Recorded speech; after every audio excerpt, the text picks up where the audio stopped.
Since I cannot see, touch or perceive Allah through physical senses.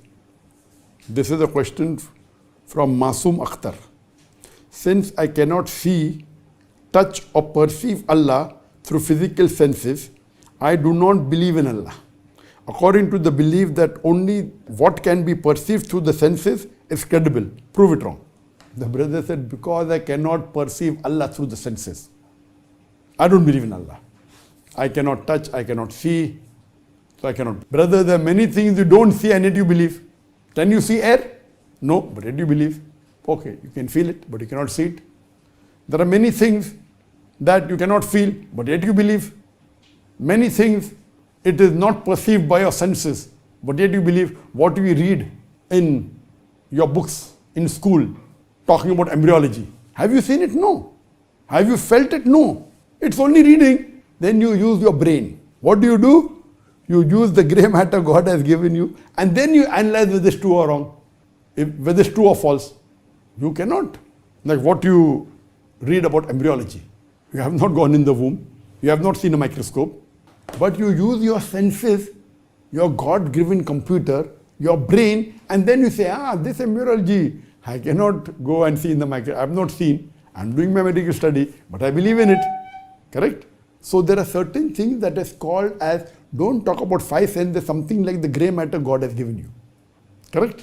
So it's not only touch, feel, smell and sight and hearing. Not only these five things. There's something called as intelligence also, which you have missed. So besides the physical senses of sight, of touch, of smell, of hearing and feeling, there's something called as intelligence. I do agree with you. If with your intelligence you cannot perceive God, then don't believe in God.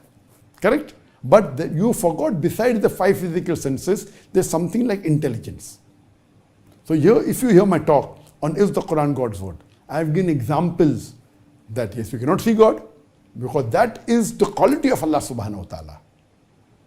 Can you see God? No. Can you smell God? No. Can you hear God? No. Can you experience God? Yes. Can you analyze with your intelligence? Yes. So many things when we read in science, you cannot see, you cannot touch, you cannot feel, you cannot smell, but yet you believe because of your intelligence. We do certain tests and then we analyze. So similarly, for knowing Allah subhanahu wa ta'ala, I have given a talk on is the Quran God's word. And there, with the help of the Quran, I have scientifically proved the existence of Allah subhanahu wa ta'ala. And I said that, okay, there are many people who believe in false God because the definition of God is wrong. So I proved that also, that even I don't believe in such a God who can die, the God who gets hungry, a God who requires to eat. So if you hear my talk, is the Quran God's word, and Quran and modern science, inshallah, if you're an intelligent person, you have to believe in God. The problem is Masoom Akhtar. Your name is Masoom? Masoom Akhtar. Masoom means innocent. I don't think so innocent. So I would advise you that you hear my talk is the Quran God's word, and surely if you have the basic sense, basic logic, basic intelligence, you have to believe in Allah subhanahu wa ta'ala, and you have to believe that Quran is the word of Allah subhanahu wa ta'ala. Hope that answers the question.